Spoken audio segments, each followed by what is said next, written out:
Bienvenue dans Entre deux siestes, le podcast où je te partage mes réflexions et les apprentissages tirés de mes expériences, avec l'intention que ça puisse enrichir ton propre parcours. Je m'appelle Manon Godard, je suis une entrepreneuse multicasquette, coach, graphiste, web designer et d'autres choses sur lesquelles il est difficile de mettre des étiquettes. Et la thématique que j'ai envie d'aborder dans l'épisode d'aujourd'hui, c'est, comment dire, je dirais que le point de départ, tu vois, le fil sur lequel je vais tirer pour dérouler la pelote, c'est cette idée que les gens, en fait, s'intéressent plus au contenu long. Alors, je parle particulièrement de tout ce qui est réseaux sociaux, médias sociaux. Donc que ce soit les posts Instagram, les vidéos sur Facebook, YouTube ou que sais-je, les lives, enfin voilà, tout ce qui va être création de contenu en fait. Ça fait plusieurs mois, voire même plusieurs années, qu'il y a un peu cette idée reçue que non mais les gens, ils s'intéressent plus au contenu long. Ils prennent plus le temps de lire, ils prennent plus le temps de regarder des vidéos de plus d'une demi-heure. Non, les gens, ce qu'il leur faut, c'est du court, qu'ils peuvent consommer vite. Et en fait, je suis absolument pas d'accord avec ça. Et donc, c'est mon point de départ du partage, pour le partage d'aujourd'hui. Tu vois, c'est une tendance, je t'en parlais dans l'épisode précédent, moi c'est ce qui me déplaît un peu dans la tournure que prennent les réseaux sociaux. On a vu émerger, tu vois, alors il y avait déjà le principe des stories sur Instagram qui venait de Snapchat à la base, si je dis pas de bêtises. Mais bref, ce côté format court. Et du coup, depuis, on a TikTok qui est apparu. Et donc, que ce soit Instagram ou YouTube, chacun veut un peu se la jouer TikTok en quelque sorte. Donc on a les reels d'un côté, on a les shorts de l'autre, et on est vraiment sur des formats courts de quelques secondes, de quelques minutes. Et c'est un peu vers ça que les réseaux sociaux veulent nous emmener parce qu'ils voient que ça marche chez TikTok, et le but d'un réseau social, c'est que tu restes le plus longtemps chez lui et pas chez l'autre. Parce que notamment il y a tout le système de pub et compagnie, enfin bref. Que ce soit Facebook, Instagram, TikTok, YouTube, peu importe, lui, son but, c'est que tu restes chez lui le plus longtemps possible. Et donc, en ce moment, on est dans ce truc de contenu court. Et je vois cette pensée qui s'infuse même dans les newsletters, même dans les posts, enfin, même dans les pages de sites, quand on crée des pages de sites, cette pensée que, non mais les gens, ils prennent plus le temps. Ils prennent plus le temps de passer 15 minutes devant une vidéo, c'est trop long, 15 minutes, ils ont pas 15 minutes, les gens, ils ont 2 minutes quelque part. Et là où moi je m'interroge, c'est que... Alors attends, je vais essayer de structurer un peu ma pensée, mais déjà, je vais partager, moi, ma place là-dedans, en tant que consommatrice, que ce soit sur YouTube, sur Instagram, que ce soit des vidéos, des posts ou quoi. Personnellement, j'adore les longs contenus. Les contenus généreux, les contenus qui prennent du temps, moi j'adore ça. J'adore les newsletters romans, j'adore les vidéos de 30 minutes, 1 heure et demie, 2 heures. C'est très très rare. Moi en moyenne je regarde vraiment des trucs qui sont autour d'1 heure. Tu vois, si je dois faire une moyenne, je regarde des choses entre une demi-heure et 2 heures et demie parfois. Et j'adore ça. Et en termes de consommation, tu vois, il y a vraiment... Ça rejoint ce que je te partageais dans l'épisode d'avant, qui a été à l'origine de ce podcast. Il y a cette idée de conscience et de choix, d'engagement. Ce qui m'a donné envie de parler de ce sujet, c'est un sujet que j'ai en tête depuis plusieurs mois. Et là, ce qui m'a donné l'impulsion de, ça y est, lancer l'enregistrement et de t'en parler, c'est qu'hier j'ai regardé la vidéo d'un créateur de contenu sur YouTube que j'aime beaucoup, et la vidéo durait plus d'1 heure.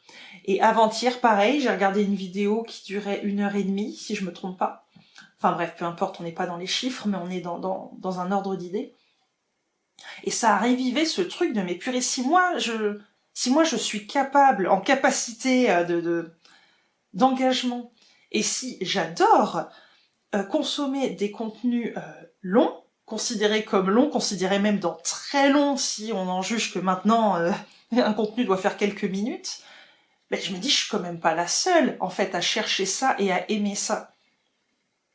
Donc quand j'entends tous ces trucs de ah les gens ils peuvent plus se concentrer, les gens faut que ça aille vite, les gens ils aiment pas quand c'est long, je me dis mais et moi là-dedans alors je suis où? Et donc si moi je me retrouve pas là-dedans, il y a forcément d'autres personnes qui se retrouvent pas là-dedans. Et là je te parle vraiment en termes de consommation, je te parle même pas en tant que création. Parce que si je passe de l'autre côté du miroir, moi, créer des contenus de quelques minutes, c'est pas pour moi. Alors si, des fois, je vais te faire des petites vidéos, mais où ça va être plus artistique. Et tu vois, en l'occurrence, en tant que consommatrice, j'aime bien les reels de peintres ou de choses comme ça, où là, en quelques minutes, tu vois la peinture qui prend vie devant les yeux. Oui, ça, j'adore. J'ai pas forcément besoin de regarder la vidéo d'1 heure ou 2 heures ou 3 heures de peinture, tu vois ce que je veux dire. Mais quand il s'agit de partager un message, de parler d'un sujet, moi, j'aime vraiment qu'on prenne le temps et qu'on aille en profondeur dans le sujet. Alors, c'est peut-être mon côté introverti qui ressort, mais c'est vraiment quelque chose qui est important pour moi. Et on en revient à cette consommation des réseaux sociaux. Oui, tu peux partager quelque chose de très impactant en 1 minute ou 2, mais juste après, tu vas passer à autre chose, en fait. Tu vas tomber sur une autre vidéo. Enfin, tu vois, le principe des shorts et compagnie, c'est vraiment... On est au fast-food, quoi. Tu regardes une vidéo et hop, tout de suite, on te lance la suivante et on te lance la suivante. Et du coup, tu vois, je parle pas sans avoir... j'ai essayé de consommer ces contenus-là, mais j'ai toujours l'impression qu'on reste en surface et j'ai l'impression, en fait, d'avoir le petit échantillon de fromage, mais elle est où la meule pour avoir tout le sujet en entier, tu vois. Et encore une fois, c'est personnel, hein, c'est moi aussi qui aime aller en profondeur et qui aime... J'adore entendre parler d'un sujet vraiment dans le temps. Et là, les vidéos que j'ai regardées là ces 2 derniers jours, c'est vraiment des sujets où pendant 1 heure et demie, tu vas dans le détail, tu vas en profondeur et c'est structuré et c'est... je sais pas, je me sens vraiment nourrie de ce genre de contenu. Et dans des contenus d'une minute ou 2, je ne me sens pas nourrie. Donc, encore une fois, je précise, même si ça semble évident que c'est mon ressenti personnel, et je suis pas anti-format court dans l'absolu, c'est pas du tout là où je veux en venir. Surtout qu'il y a des gens qui adorent consommer ça et qui adorent en créer, et je trouve ça génial parce qu'il faut de tout pour tout le monde. Là où je m'interroge, c'est sur l'uniformisation qu'on veut créer en fait. Le fait qu'on veuille nous faire croire que la norme, c'est les gens aiment les formats courts, alors que vraisemblablement, soit je suis la seule anormale de ce monde, soit on est plusieurs à pas se reconnaître là-dedans. Et pour moi, on en revient à l'importance de créer ce qu'on a envie de créer et de consommer ce qu'on a envie de consommer, de rester acteur de tout ça au milieu de ce qu'on cherche à nous imposer, au milieu de cette uniformisation. Mais là aussi où je voulais aller, et c'est ça qui fait que ce sujet, je l'ai laissé mûrir un moment parce que je voulais pas que ça... Je voulais pouvoir en parler de la bonne façon pour bien transmettre mon idée. Mais en fait, pour moi, quand on entend cette pensée un peu qui vient de... C'est on dit en fait, parce qu'on ne sait pas, on sait même pas d'où ça sort. Est-ce que ça vient des chefs d'Instagram et de Facebook et de TikTok et compagnie qui veulent nous mettre ça dans le crâne, tu vois, je sais pas où a été créée cette pensée que les gens veulent du contenu court et ils prennent pas le temps et gna gna. Mais en fait, moi, quand j'entends ça, je me dis, mais on prend les gens pour qui, en fait? Tu vois, quand j'entends ça, j'ai l'impression qu'on prend les gens pour... Enfin, je sais pas, qu'on les sous-estime et qu'on les prend pour plus bêtes qu'ils ne sont. Et genre, les gens, les seules choses qui les intéressent, c'est des vidéos d'1 minute où faut qu'il y ait un truc qui les fasse rire, ou un truc qui les occupe, ou avec une musique rigolote. Enfin, tu vois, comment... Ça fait du bien quand tu t'ennuies, t'as un creux et ok, tu veux te divertir ou quoi. Mais penser que les gens recherchent que ça et qu'ils n'ont pas la capacité de concentration de consommer autre chose, moi j'ai l'impression que du coup encore une fois, on sous-estime les gens et on les tire vers le bas. Non, j'ai quand même envie de croire que je suis pas la seule sur cette terre qui soit encore en capacité de regarder une vidéo d'1 heure en étant passionnée par le sujet. Tu vois, évidemment que je suis pas la seule. Et Et là, tu vois, tu es sur un podcast qui va durer, là je regarde, a priori l'enregistrement, on a déjà passé les 10 minutes, l'épisode d'avant, je crois qu'il faisait une demi-heure, donc non, il y a encore des gens qui sont capables de consommer des contenus longs.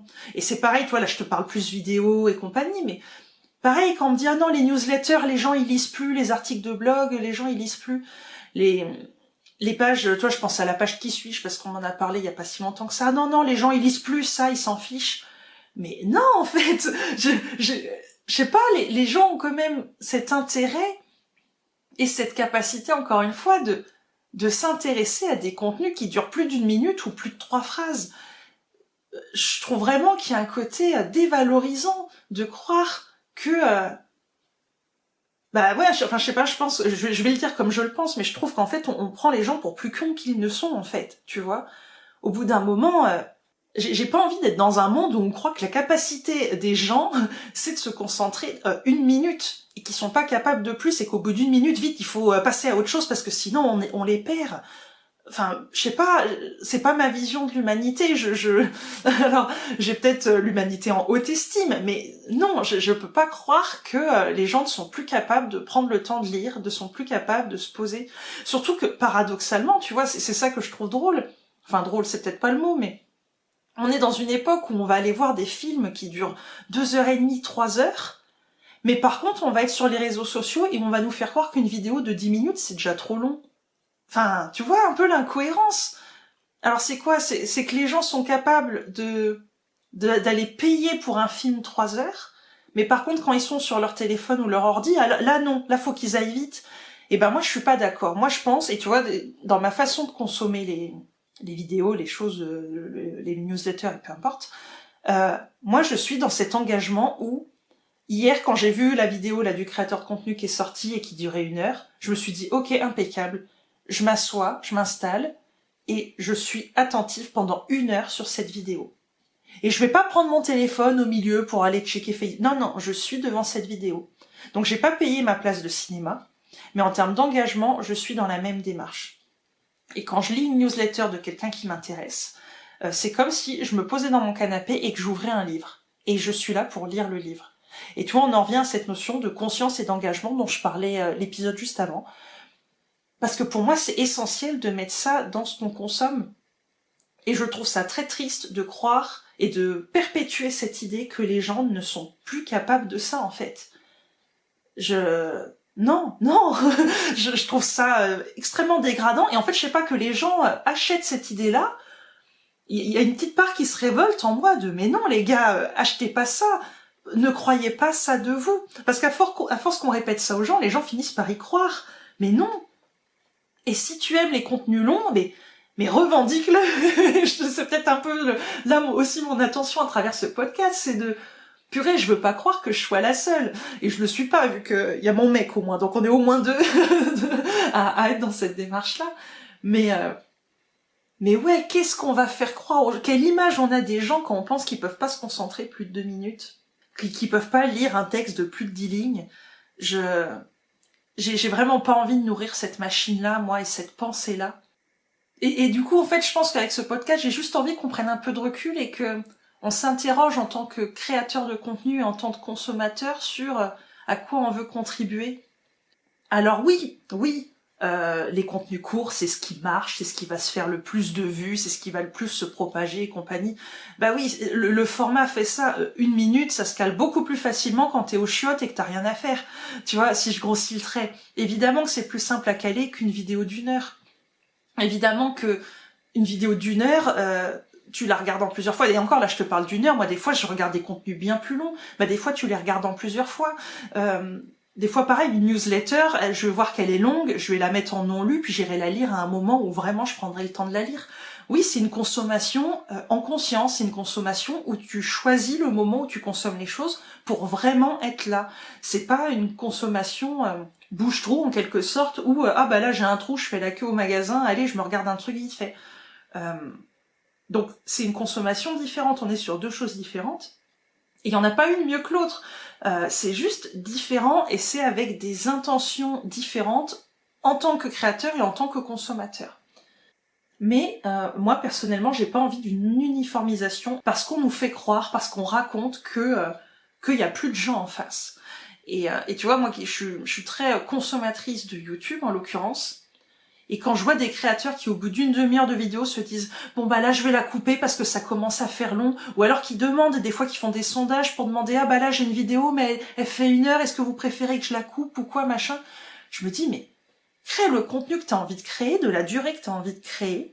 Et tes gens seront au rendez-vous. » Alors oui, tu cibleras pas les mêmes personnes avec un contenu d'1 minute et avec un contenu d'1 heure. Mais les gens seront là. Et quand je vois des créateurs qui sortent des contenus de 2 heures, des fois de vidéos, et que je prends du recul sur moi-même en train de regarder cette vidéo, je me dis, ben non, c'est faux. C'est faux que les gens ne sont plus capables de s'asseoir pendant 2 heures pour regarder un contenu. C'est faux. Et tu vois que les communautés pour ce genre de contenu sont présentes. Tu le vois notamment quand il y a des projets de financement participatif ou ce genre de choses.